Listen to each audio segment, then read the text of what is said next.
Hello, gamers. It's the moment you've all been waiting for. Finally, missile tier list. So yeah, let's get started with the big one, the obvious one, the red one that you see glowing towards you, the Reaper. Biggest damage missile. I think it's B tier. 2 ordnance points for something that can do a lot of damage. But it does have a problem, which is that the AI will fire this from max range and miss. And it's only got one shot. So it has the highest potential, but it's also very limited, and it's very much a coin toss.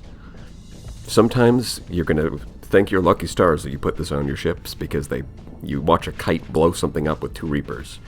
And sometimes that kite is just going to fire them at max range, completely miss, and then get blown up by one of the enemy ships. It's very high highs and very low lows, and I think it all bounces out to B tier in the end. Comes in with the highest missile hit points, but it's also a bit slow. Well, it doesn't technically have the highest points now that dragonfire exists. I forgot that it exists, but it does exist now, and that does have a little bit more hit points. But other than the dragonfire, it's got the highest hit points. Hammer. I'm also going to put this in B tier. It's kind of a side grade to the Reaper.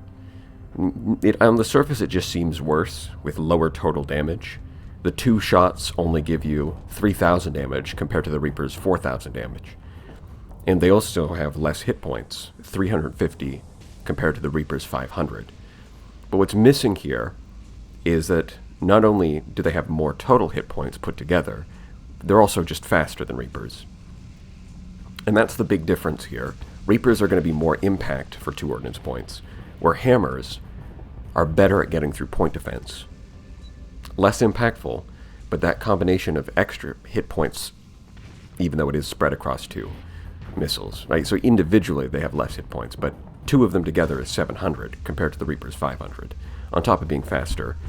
I find that, generally speaking, I like hammers on ships that have more small missile mounts, and I like Reapers on ships that have fewer small missile mounts. So like a missile autoloader, I wouldn't really do that with hammers. You need to fire them in like a significant volley so that you can force your way through point defense. Yeah, it doesn't matter if the enemy's got flak if you fire like 5 hammers at once. Some of those are getting through. Whereas a Reaper can get shot down if you fire one of those. Of course, you could fire 5 Reapers, but slower, less accurate, and then you're going to run out of ammo a lot faster. So it's something like an Eradicator or an Enforcer that has a lot of frontal hard points with the small missiles, I would prefer hammers. But on something like a Tempest or an Omen, where I can slap on a missile autoloader, then I'd prefer Reapers. When it comes to ships with 2 small missiles, like kites or hammerheads, it can kind of go either way. Both of them are viable options in that case. It just depends on which side of the trade-off you want to be on. Breach, I'm going to put that in A tier. I think these are really good. They've got a decent amount of ammo, they've got good tracking, they've got solid range, they're only 3 ordnance points. They have guaranteed damage against armor. No matter how much armor the enemy stacks up, the bonus damage from the on-hit effect ignores any damage reduction. So it just does guaranteed damage. Well, not any damage reduction. There are damage reduction specifically from armor, if we want to be technical about this, but you get the idea. They can't just stack up a bunch of armor and make themselves immune to these. It's always going to do something. People run into an issue where sometimes the AI doesn't fire it enough, but overall I find that in a good fleet composition that shouldn't really be an issue. There's especially, this is something you're going to see a lot, is people complain about the AI not firing missiles. A lot of the time that's going to be in simulator tests. Now it does, don't get me wrong, you definitely run into that issue in live combat. But a lot of the complaints stem from like 1v1 combat, where your ship gets isolated and is trying to 1v1 the enemy, or it's a 1v1 in the simulator. Because the AI is really not designed for 1v1 combat. It's designed for fleet combat. And you're going to see this a lot with missiles, where it could shoot its missiles to win this 1v1, but its calculations are based off of fleet-based thinking, and so it's not really considering the 1v1 situation properly. Whereas if you find yourself in a fleet situation, the AI ends up using its missiles a lot better. We'll get into this more when we get to things like harpoons, but I find the AI uses this often enough. It doesn't like using it into shields because it does basically no shield damage, as opposed to something like Reapers, which can easily overload an enemy with... It still does 2,000 shield damage. It's a big shot, even if it's high explosive. Whereas these things do virtually no damage to shields, but a lot of damage to armor. So it really likes to wait until the enemy is like very, very high flux or overloaded. But that being said, it's got a decent amount of ammo, and it does actually fire them. I find these really good on ships with a lot of kinetic damage and a lot of fragmentation damage. This is kind of the perfect complement. Like, they were already good before, but now that we have the IR auto lance, it's like a perfect synergy there. You put them on a cruiser, they've got about the same range. These strip off the armor, which then opens the way for the auto lance to do its thing. And then you can totally skip out on regular high explosives that just do regular high explosive damage. Swarmer. I'm going to put that in B. These things, it says, are designed to intercept agile targets, such as frigates and fighters, and that's just about right. It's very much like a frigate-on-frigate weapon. I mostly wouldn't put these on larger ship classes, but on something like a lasher, this gives them... It gives them some high explosive damage out of their missile slots. That doesn't cost any flux. It's accurate enough to actually hit other frigates. But at the same time, it's got a lot of ammo, so it's not going to run out. Like, it can just spam these things all at once. 80 ammo for 3 ordnance points is a good deal. And that's what they're there for. They're not high impact, but instead they're more like... They're like a flux-free light mortar, almost, but more accurate. But they can also be shot down. They're not great against fighters, but the AI will use them. Like, yeah, they can shoot down a couple broadswords, which, in a pinch, that can save your frigate from being killed, so that's nice. But yeah, I would mostly put these on things like Lashers or Centurions.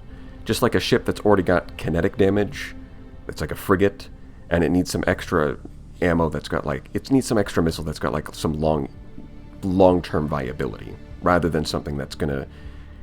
Like, it's great for dueling between frigates, rather than punching up. Salamander, B. These used to be 5 ordnance points, and man, that was expensive. 3 ordnance points, though, is a lot better. In the early game, they are very good at harassing enemy frigates, because as soon as this hits in engines, you're kind of screwed. Frigates are very reliant on their maneuverability. If you can land these on the enemy engines, then they're kind of screwed. But most of the time, the AI is going to adjust its positioning. It's going to turn and block it with its shield, which makes it seem bad, but as long as the enemy has to play around the missile, it's still doing something. Like, that frigate could be attacking you, but instead it's trying to get rid of the salamander that's on its tail. In the late game, it loses its effectiveness because there's a lot more point defense to go around.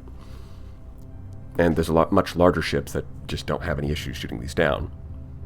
But at the same time, later battles, it also doesn't run out of ammo. So it's not as effective, but it's also 3 ordnance points for something that has infinite ammo. If it harasses a few frigates throughout the battle, then it's kind of doing its job. It's not great, it's not terrible, it's kind of overall okay. It definitely gets a lot more accurate with ECCM.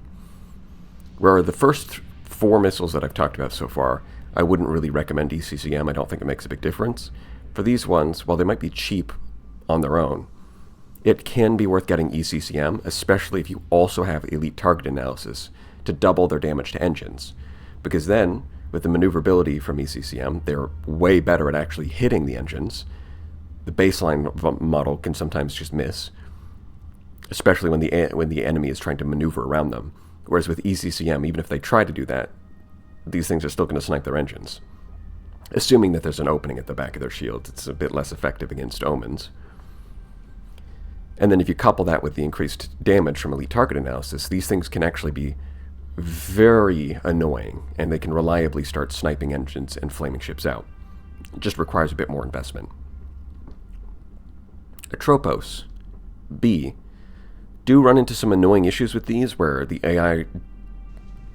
It's the similar problem with Atropos and harpoons where the AI just really does not want to shoot these when it's on high flux. And that becomes a problem in 1v1s. So it'll be in a situation where both ships are in like 90% flux, and it could win by just shooting the Atropos, but it won't. For whatever reason, when the AI seems to be on high flux, it just doesn't... It really, really, really does not want to shoot these. So instead, it works a lot better in wolf pack tactics. A good example would be something like wolves. Funny enough. Where if you've got 3 wolves surrounding an enemy ship, sure, one of them might be on hard flux because it's tanking, and it's not going to shoot its Atropos, but the other 2 that are flanking the enemy, they're not taking direct fire, so they're going to be on lower flux, and they will shoot their Atropos. That sort of thing. I find these much more effective when you have multiple ships rather than in a 1v1 scenario. The AI is very conservative with them. I'm not exactly sure why that is or why it works that way, because you can compare the way that it uses Reapers to Atropos. It's very strange. It'll happily fire Reapers from max range. It'll happily fire Reapers when it's high in flux. But Atropos, no, it's not going to fire them. I tested this with an Enforcer where I put Reapers on one side and Atropos on the other, and it would just fire the Reapers and miss when it could have fired the Atropos and just hit the target because they have tracking. It just refused to. So there's some weird AI quirks going on there. Gazers. Honestly, I considered putting them in B, but they do feel a little more niche than the other ones. The best use case for them that I can think of would be Sunders. If you've got a Sunder with a high-intensity laser and graviton beams, then you can throw these in the missile slots, and it does a pretty good job at overwhelming the enemy with soft flux. Compared to sabots, the soft flux versus hard flux, obviously they're a lot less effective. But the fact that they have double ammo for the same cost is pretty appealing. Sure, it's not going to score as many kills outside of beam builds like the Sunder I mentioned, but it does at least give you something that threatens the enemy and forces them to back off. It's a more defensive tool, where the Savo is a good offensive tool for bursting the enemy's shields and then killing them. This has the ammo, and it's got that DEM missile that just sits there and focuses on the enemy. It's a better defensive tool in that way. Again, a bit more niche overall, but still worth considering. Gorgon. Originally I was going to put this in C tier, but after testing it out, it feels really good in a specific niche, which is, it's really good against frigates. Compared to other competitors like the Harpoon, it costs the same, but has more ammo, where the Harpoon is 4 for 3, this is 4 for 4. You're paying the same ordnance point cost and getting an extra missile. And sure, they do less damage, and they're a lot less effective against armor. But Harpoons have a really hard time hitting frigates unless they have ECCM. Gorgons just don't need it. They do not need ECCM. They are very accurate already. Couple that with the extra ammo, they can hit frigates pretty well, especially in frigate-on-frigate combat. They're kind of in a way, filling a similar role to the Swarmer. The difference being that these are much better at killing the targets quickly, but they're going to run out of ammo compared to the Swarmer. So there's a lot of cases where this is going to be useful on frigates and destroyers. You can use these as a way, like for a specialized ship that's, well, not even necessarily specialized, really. Like a lot of frigates want to shoot at other frigates, and sometimes your destroyers need to shoot at other frigates. They need to punch down. For that purpose, this is actually a pretty good choice. In fact, with the missile autoloader, the reload cost is only 3, which is the same as like the Harpoon and the Sabot. I don't even know if that almost seems like a bug, honestly. Like, I thought it would be 4 to reload 4 missiles, but it's only 3 points to reload 4 missiles. So if you put this on a frigate with a missile autoloader, then it ends up with 12 ammo. Again, they're not going to do much damage against larger targets, but against smaller targets, that 800 energy damage is more than good enough. And their accuracy, even in the absence of ECCM, makes them pretty good at that job. Harpoons. B. These have a similar issue to the atropos, where the AI really doesn't like to shoot them. But on a backline ship that's not directly in the enemy's line of fire, this becomes less of an issue.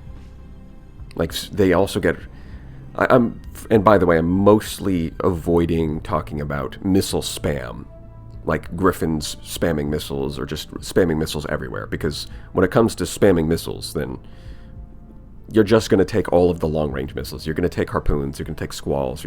Like, anything that's got long range, you're going to just throw them onto ships, and then have them linked up all of the missiles so that they just fire everything. That's what you're going to do. And you can overwhelm enemies' defenses by doing that.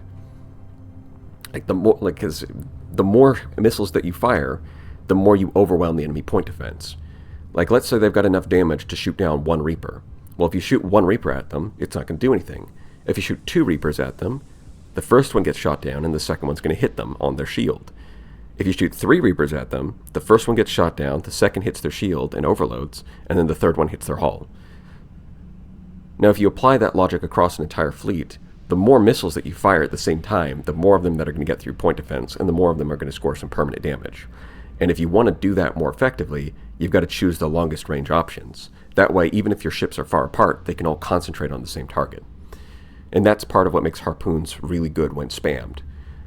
But if we're not talking about spam-based strategies,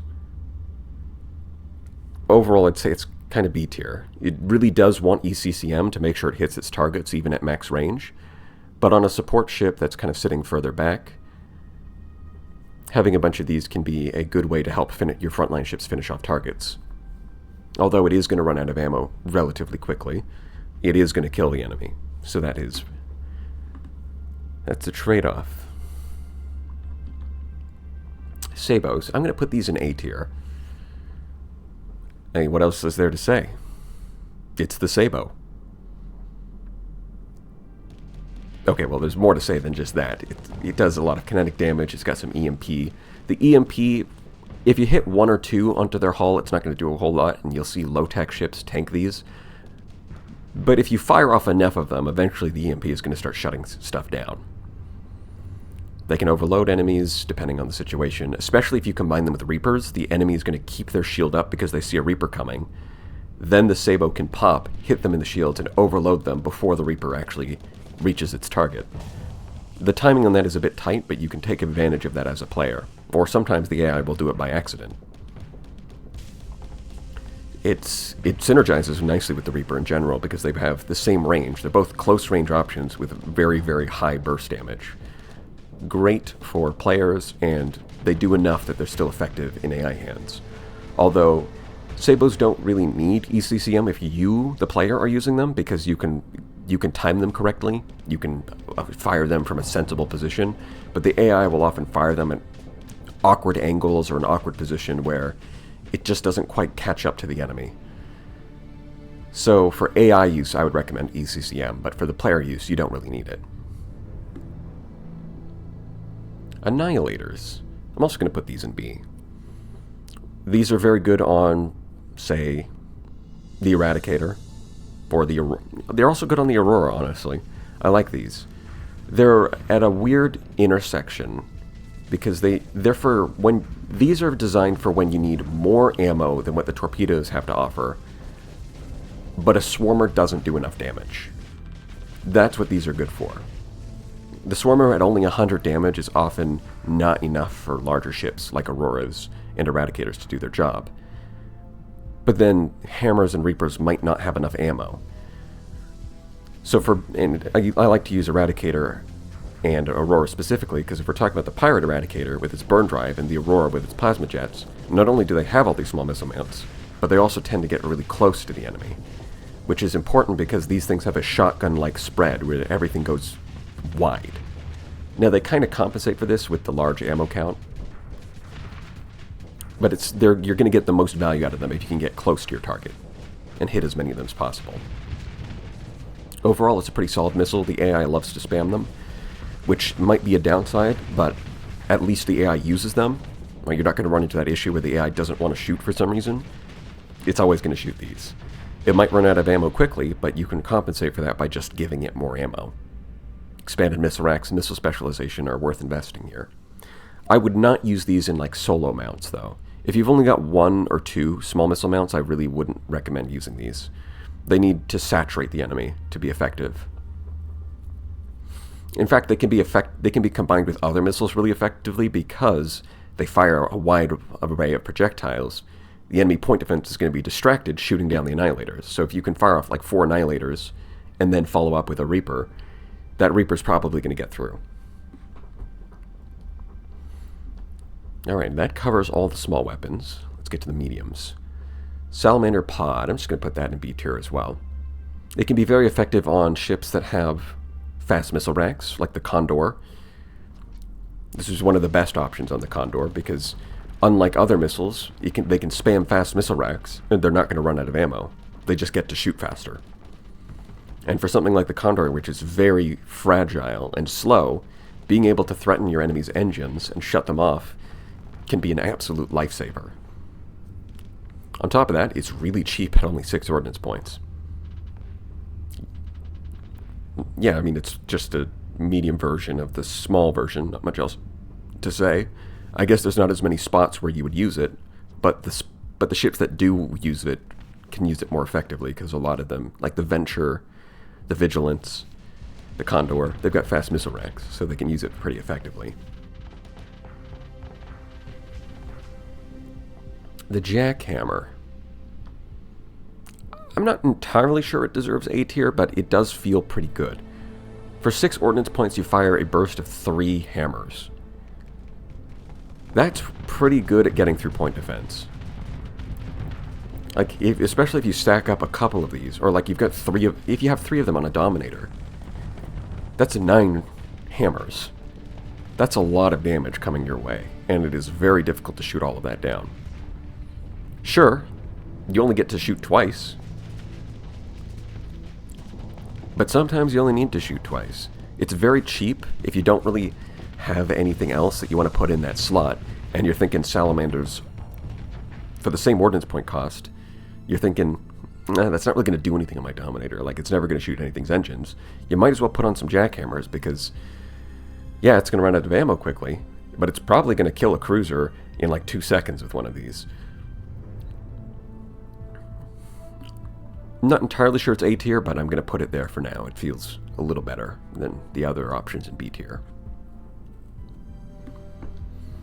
Pilum, I'm going to put that in B tier. It's a great support weapon. It feels just about right for what it should be. It's a budget option at 7 ordnance points. It has unlimited ammo. I mean, the change where they went from high explosive to fragmentation and got that EMP arc and all the second stage as they approach the enemy. But when that patch came out, it feels just right. They can kill things sometimes if the armor's stripped off and they hit it with that fragmentation damage. Sometimes they arc through shields and hit engines, but by themselves they're not doing a whole lot. Right? They really are a support weapon, but at the same time, you can't just spam them to kill the enemy. They feel like exactly what they should be for what their cost is. Compared to salamanders, they're more reliably going to have an impact because of the ability to arc through the front of the enemy shields, and they're also just better at getting through point defense. I think part of that is because their hit points seem to reset when they enter their second stage. So during the first stage, if they take some damage, and then they enter their second stage, it's like they regenerate all of their hit points.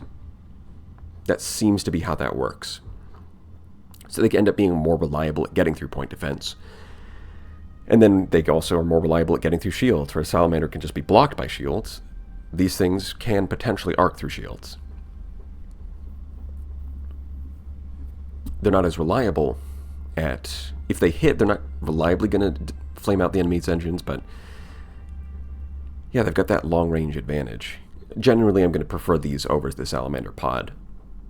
So I might... They're both in B tier, but I would rate these generally higher. The Gazer pod. I'm going to put that in C tier. I mean, it might even be D tier. But for now, I'm going to put it in C tier. Like, it's definitely worse than the small mount. Sure, it's cheaper than the sabot pod, where the small mount is the same price as a sabot pod and has twice as much ammo. This version is 1 point cheaper, but it only has 50% more ammo instead of having double ammo, which is odd. These can be effective if spammed, but the problem you run into is that they only have 1200 range. So getting multiple ships to fire them all at the same target is kind of difficult. Like, it looks impressive when the Persean League does it, but if you try to do it, you're going to find it's actually not as impressive, and the Persean League would probably be better off just spamming harpoons and just firing them all at once.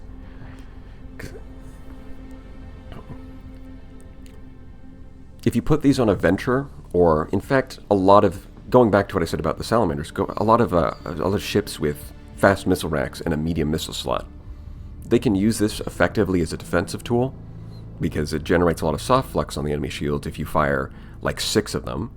You shoot this, reload with fast missile racks, shoot again, reload with fast missile racks, shoot again. You can do that a few times. It's got enough ammo for that. And you might scoff at just 2 graviton beams, but when you're being hit by 6, a lot of ships are going to back off at that point. So it does have its place as a defensive tool, but overall I think it's worse than the small mount version. The breach pod is not as good as the small mount version. You're getting exactly the same efficiency for ordnance points to ammo. I mean, the small mount version is every ordnance point is 5 ammo, and it's the same here. But where the small mount version is really good for converting a small missile slot into something that can strip off heavy armor without running out of ammo like a Reaper would. The thing is, when you get up to ships that have medium slots, they usually have other ways of getting through heavy armor. And so the breach missiles end up looking less impressive. Like if I was to put this on a Manticore, why would I do that? The Manticore already has large ballistic. That's going to be good for heavy armor, and it's going to never run out of ammo, as opposed to this thing, which can be shot down by point defense. It's useless against shields. Versus putting the small breach missile, you could put that on like a lasher, and now that lasher can strip off heavy armor and start shooting the enemy's hull with kinetic damage. Even though it's more or less the same as the small one, the kinds of places where you can use it are just not as good. So it ends up dropping down a tier despite being the same. Typhoon. It's kind of a side grade to the jackhammer, more expensive, and the one Reaper is a lot worse at getting through point defense than 3 hammers. But it also comes with 6 ammo, more cost efficient than the small mount, but it also has a long refire delay, and that 15-second refire delay is very specific, because the longest you can overload an enemy ship is 15 seconds. That is the peak overload time. It doesn't get longer than that. So the whole idea there is that you can't just fire a Typhoon, overload the enemy, and then fire it again before the overload ends. That is, unless you get elite missile specialization, and that 25% rate of fire boost, suddenly you can shoot them with a Typhoon, and then shoot them again before the overload ends. That does work.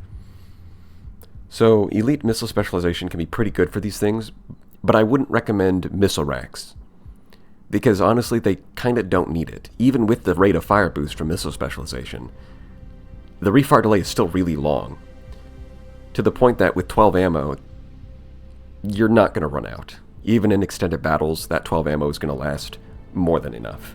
In fact, in most battles, 6 ammo is plenty. So while it's more expensive than the jackhammer, when it comes to the jackhammer, you might want to invest in expanded missile racks so that they don't just run out immediately.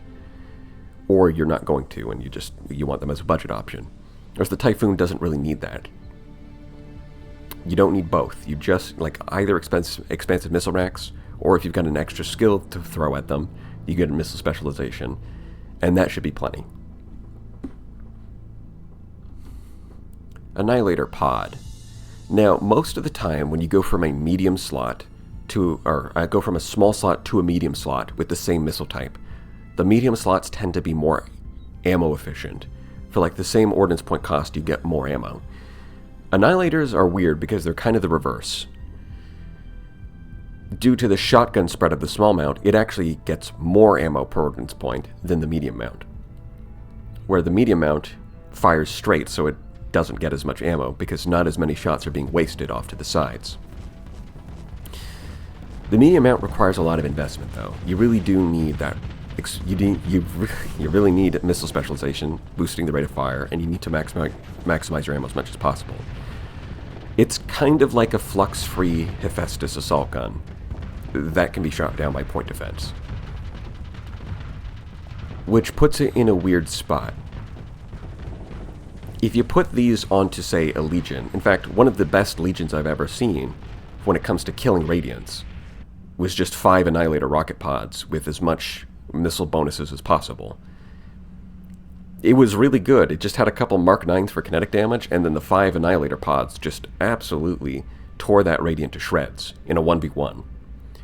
It was very, very strong, right up until it ran out of missiles, and then it was terrible. And that's the interesting spot that the Annihilator rocket pod is in, is it can make a ship much stronger than it's supposed to be, as long as the ammo lasts. But also, you need to invest in them very heavily with missile specialization and missile racks, and even ECCM can make a big difference in getting through point defense. I would absolutely not use these if there's only one missile mount. And I also wouldn't use these in a hardpoint. I would only really use these in turrets so that the AI can aim them. They definitely, like, the more that you stack up at once, the better they get. So on an, let's say, a Mora, they can be okay. They combined with a bunch of light dual autocannons. A couple of these can be pretty effective. Then you get up to... Wait, is there an option for 3 mediums? Well, whatever. Then you get up to an onslaught. No, yes, of course, there is the Dominator. That's what I'm thinking of. I forgot for a second. The Dominator there can be very effective. Then you get up to the onslaught, they get more effective. Although, the onslaught also has a lot of other guns, so it's not strictly necessary. And then on the Legion, with 5 of them, it can be an absolute game changer. So the more that you stack up, the more effective they get at just chewing through the enemy and overwhelming them. Because it's flux, like even against shield, it's just flux-free damage, and the DPS is good. So if you stack up a bunch of them, they can simply overwhelm the enemy, as long as you've got ammo. Overall, I think they end up balancing out to B tier. Sabopod.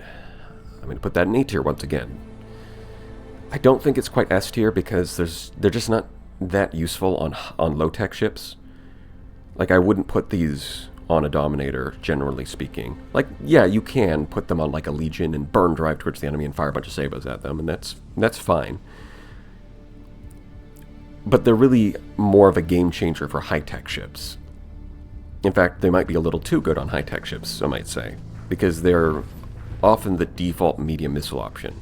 Like, you look at the Fury, you look at the Aurora, you look at the Shrike, you're throwing sabopods on those pretty much every time, because the combination of heavy blaster for anti-armor and anti-hull, and then you get sabopods to deal with shields, like, it just fits the high-tech mission profile so perfectly. For a lot of these hit-and-run ships, they want to get in and do some burst damage, but the enemy shields are in the way. What solves that problem? How about a large burst of kinetic damage? That seems like it would fit the bill. Very, very good on a lot of high-tech ships. Not as good on low-tech ships. Still usable, though. So overall, I think it's A tier. Much more ammo efficient than the small mount, but also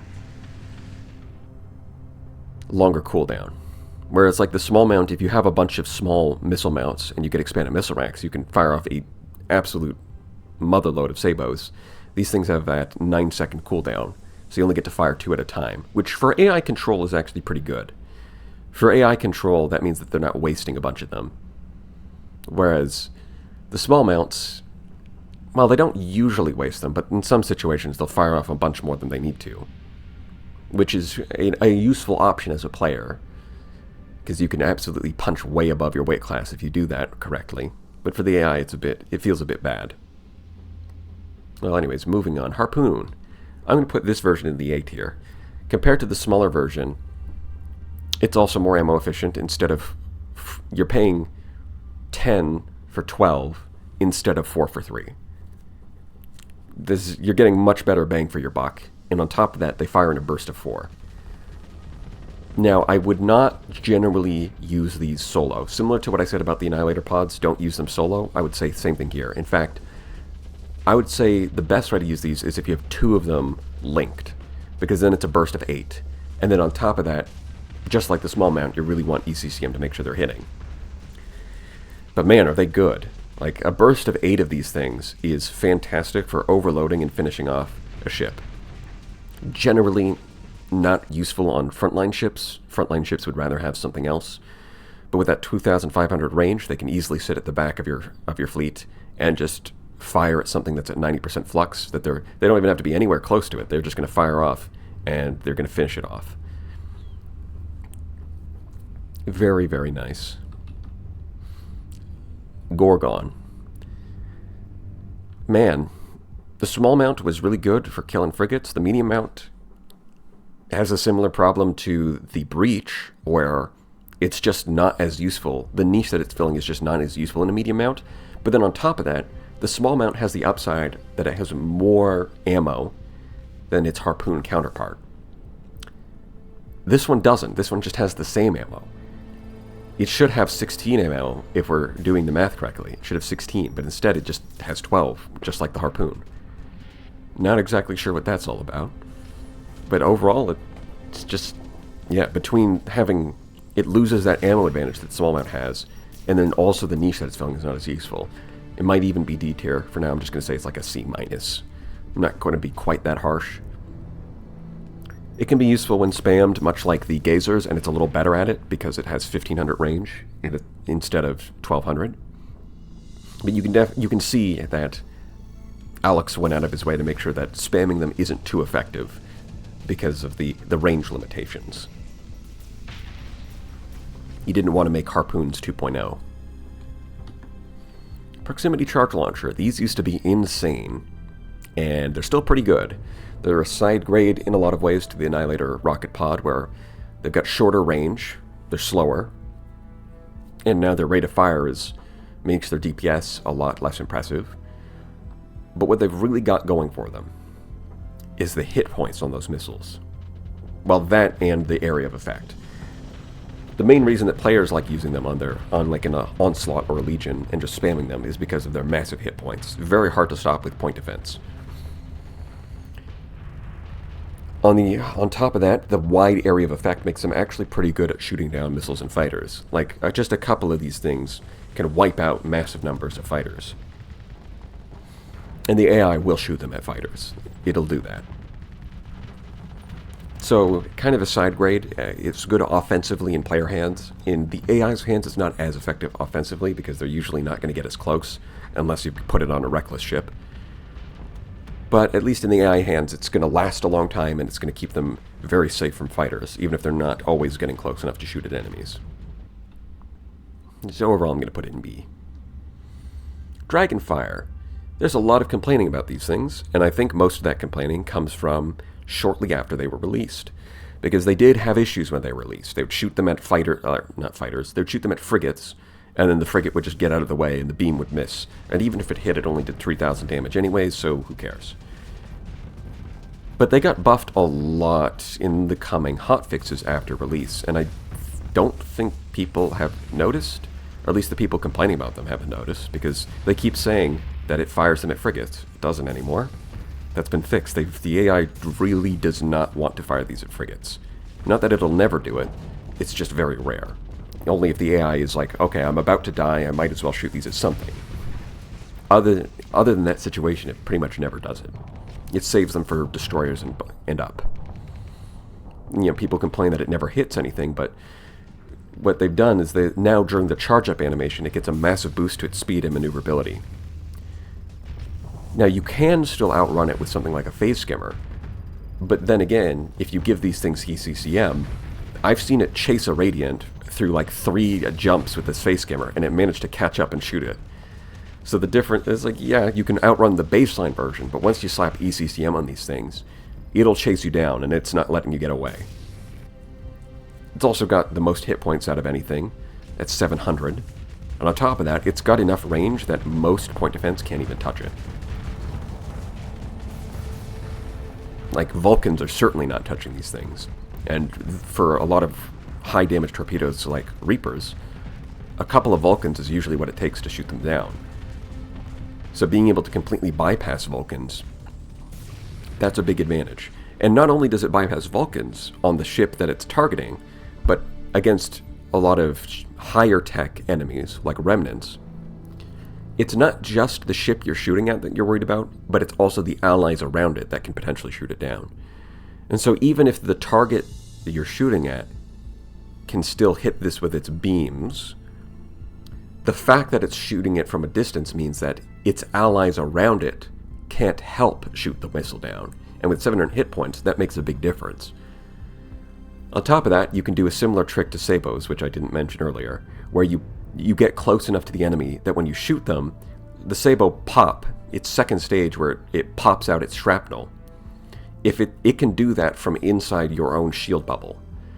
So if you fire it while you're really close to the enemy, you can actually protect it with your ship, so to guarantee that it gets to pop without being shot down by point defense, and there's nothing the enemy can do about it. Dragonfires can do a similar thing, where you get close enough to the enemy that they actually back up behind your ship during the charge-up phase. They simply can't shoot it down. It's not going to happen. And that makes them very, very reliable. So despite costing 12 ordnance points, and despite only having 2 ammo, I do see a place for these things. I found them more effective than I was expecting with how much people love to complain about them. I still think Typhoons are overall more desirable, partly because they're cheaper, partly because they got more ammo. And jackhammers have a similar problem with limited ammo, but they're half the ordnance point cost, which makes a big difference. So overall, I think dragonfires are more niche, but I do see a use for them. Alright, that covers the medium weapons. Let's get on to the large ones, starting with the cheapest, the pilum, catapult. This thing is only 14 ordnance points. That's cheaper than a heavy needler, by the way. That's cheaper than a medium weapon. And we're not even talking Omega, just a regular old medium weapon made by humans. I thought that this thing was going to be terrible, but since a lot of the best options got nerfed, having something that's so cheap and yet is more than twice as effective as a regular pilum is actually okay. I'm not going to say it's like good, but it's not. It's definitely not D tier. I don't think it's that bad. Hammer barrage. Finally, we're getting a hammer where you get actually more ammo than you pay for. The jackhammer and the small hammer, you're both paying 1 for 1. This one, you're paying 16 for 20. Hooray! It's like B tier. I mean, it's cheap.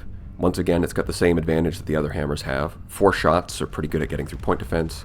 They kind of spread out. You know, it's going to be good on, like, the 14 Legion. If you love putting safety rides on your champions, then this is a pretty good option. And one thing that's kind of not obvious at first glance is that it also just has a really fast refire delay. So you can easily overload the enemy with 1 volley, and then before the overload ends, fire off like 2 more volleys. Very, very dangerous. But they also kind of burn their ammo quickly, but they're also kind of cheap, so... And there's not too many large slot missiles that you can afford to use something this close range, but in those cases where you can, it's very effective. Then the locust. I'm going to put this in A tier. It's very versatile. It's been nerfed quite a bit, but it's still pretty good. It doesn't really need... Like, you don't really want ECCM with this. Oh, I didn't mention ECCM with pilums, I guess.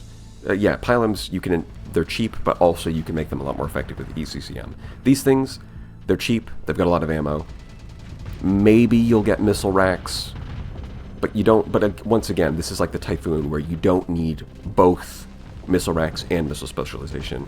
If you want enough ammo for an extended fight, you only really need one or the other, and ECCM it does nothing for these. So they end up being... The fact that they can already hit all of the targets they need to, even without ECCM, makes them even more desirable, because you don't need to invest in any more ordnance points. They're just 18, there you go. It's accurate against fighters, it's accurate against frigates. Obviously, it's not going to be very threatening against larger ships, but it still provides decent hull DPS once the armor is stripped off. It's just something that you can slap in most large missile slots, and it's going to do okay without costing too many ordnance points. Very, very versatile in that way, and for that reason, I think it's A tier. Then we get the Hydra. I think this is B tier. It's like a side grade to the Hurricane that's more specialized against smaller targets, where the Hurricane is really strong against cruisers and capitals, and can have issues hitting frigates and destroyers.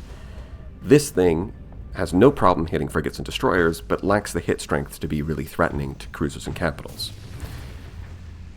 Now, generally, killing cruisers and capitals is more important, which makes the Hurricane more desirable, but this thing has a few advantages going for it. First of all, it's just cheaper, at 20 ordnance points instead of 25. Second of all, 50% more ammo, and also 50% increased rate of fire. So it actually burns through ammo at the same rate as a Hurricane, but it's going to shoot 50% more often. The only real problem with this is that there's just not that many ships that can afford to mount it. Simply put, most large missile mounts need to be used for something a bit more direct. And specifically, one of the issues with this is similar to the medium harpoon. For the medium harpoon, you really want to have two of them linked together. With the Hydra, you really want to have two of them linked together. A single Hydra is not very effective. You've got to get ECCM, and you've got to link two of them together. And because of that, there's not that many ships that can mount it. How many ships have two large missile slots? Not a lot. And most of them can't afford to use this. Like, you're not putting this on an Astral. You're not putting this on a Legion 14. So you're definitely not putting this on a Pegasus. Well, I shouldn't say definitely. Like, it's okay on a Pegasus. With four of them linked together, the fact that they don't have too much hit strength kind of becomes irrelevant because you're just forcing your way through with sheer volume of damage. But at the same time, I don't think that's the best way of using a Pegasus. No, the best place to use these is the Conquest. And I found that they're actually really good on the Conquest. Being a battlecruiser, its ideal role is for punching down. It's got enough speed and enough range that it can hunt down smaller ships like frigates and destroyers, and even cruisers, and it can stay on target long enough to finish them off before they escape. At the same time, it's very difficult to surround the Conquest, so its ideal role is for punching down. So it can afford to use these large missiles for punching down, and man, do they punch down. They are really good at it. They kill frigates and destroyers real good. So overall, I found them B tier. I liked them. But it's hard to find anything besides the Conquest where I would actually want to use them. Squall. Even after all the nerfs, I think this is A tier. It used to be broken, and then it was S tier. I think now... I was still going to put it in S tier, but after testing it out, man, that hit point nerf actually did make a big difference. I would put them down in A tier now. Still the default option on the Astral, I would say. The kinetic damage just synergizes so nicely with the vast majority of bombers. On top of that, even with the hit point nerf, there's still just a large volume of missiles that can overwhelm enemy point defense. They're still just very good. And they're also critical on a lot of other builds, like the Griffin spam. If you want to spam harpoons, you better be running squalls too for that kinetic damage. You can pair them up with... Like, you can put them on an Executor and pair them up with high-intensity lasers. Like, it's just the perfect weapon to support a lot of some of the best weapons in the game, like Tachyon Lance or high-intensity laser. It's the perfect weapon to go along with them. Gives you some of that hard flux kinetic damage at a very long range. So even after all the nerfs, there's just nothing else that can do what the Squall can do. Right? It's the only large missile that gives you... It's not just large missile, it's the only missile that gives you long-range kinetic damage. Like, what else have you got? You've got Sabots. They're good, but they're short-range. This is the only long-range option that does kinetic damage. So even with all the nerfs, it still does its job, and it's pretty good at it. Hurricane. This is more or less a large harpoon, A tier, once again, I would say that a single hurricane is not too effective, but when you've got two of them linked together, they get a lot better. ECCM makes them a lot more reliable at hitting destroyers, so that they don't waste as much ammo. They're still going to struggle to hit frigates, but such is life. Such is life. They do shoot into enemy shields a lot, but that's okay, just because they have such... they have sheer damage output that even though it's high explosive, if it's as long as it's being combined with other weapons, like hypervelocity drivers, let's say, on the Legion 14, then that could be a long-range kinetic weapon to pair with this, and it's going to kill stuff. Like, you're going to watch cruisers just overload and explode to this very easily. So while it's more expensive and has less ammo than a Hydra, there's a lot more ships that can actually use it. And being able to take out cruisers and capital ships more effectively is going to turn the tide of a battle a lot quicker. On top of that, having a bunch of them is very effective.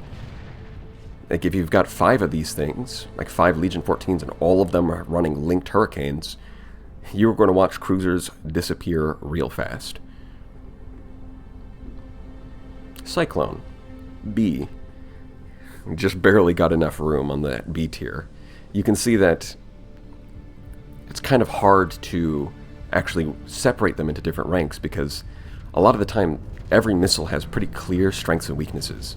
So how exactly do you evaluate it when this is really good in a specific situation and this other one's good in a completely different situation? It can be a bit difficult. I think that their missiles compared to each other are remarkably well balanced. Compared to other weapon classes, it's been a bumpy ride. But anyways, the Cyclone. Once again, it's a side grade to the hammer option that you have.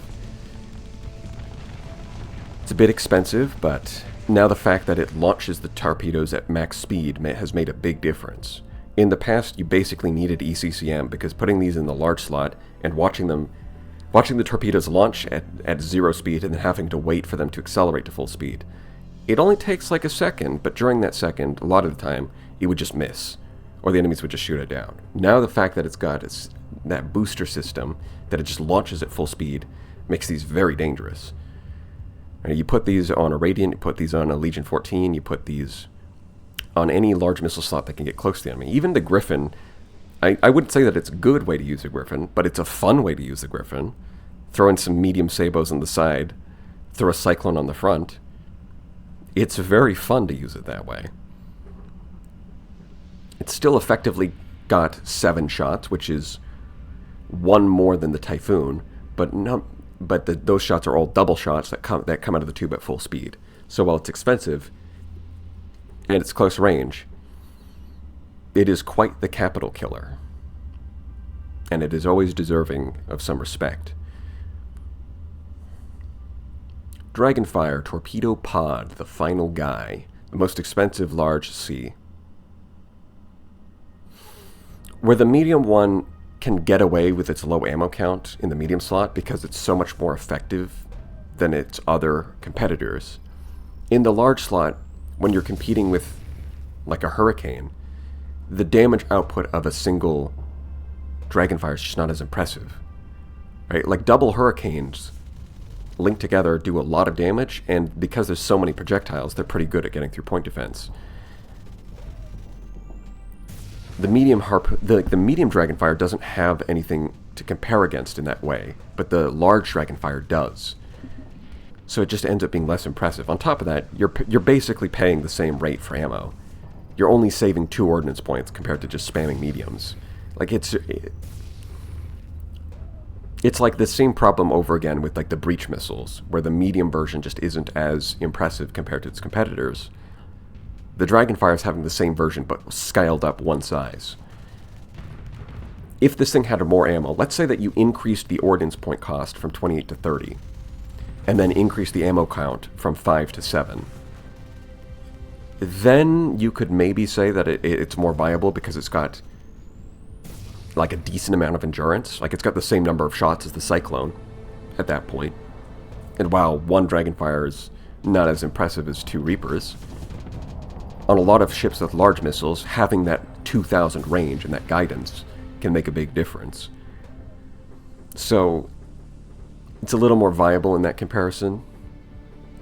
But as it stands, it's not very good. It's not terrible. Like, it'll kill stuff, for sure. It'll absolutely kill stuff. It's just not as competitive compared to its other options. And that's all the missile weapons. Next stop, Omega tier list. And as always, good luck out there, Starfarer.